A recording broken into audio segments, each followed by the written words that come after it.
আসসালামাইকুম। আর যে নীরব টক শোতে যে মেয়েটাকে নিয়ে আসছে তার গেট আপটা দেখেন। এটা আর যে নীরবের একটা টক শোতে সে এই লোকটাকে নিয়ে আসছে। আমি একটু প্লে করে দেখাই, দেখেন। মানে আমার কাছে না মাঝে মাঝে অবাক লাগে যে এই যে আর যে নীরব একটা মানে শিক্ষিত ছেলে, এবং আমি তাকে ভদ্র ছেলেই ভাবতাম।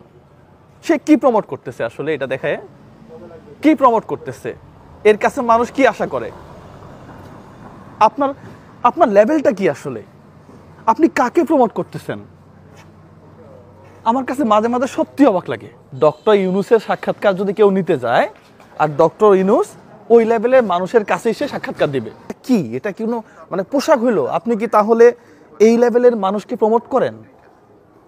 ইদানিং ইদানিং দেখতেছি টুকাই টুকাই নিয়ে আপনি ইয়াতে আসছেন। আমার কাছে অবাক লাগে, আপনার লেভেল কি এটা? আমার কাছে এখন তাই মনে হচ্ছে ভাই। আমরাও ভিডিও বানাই।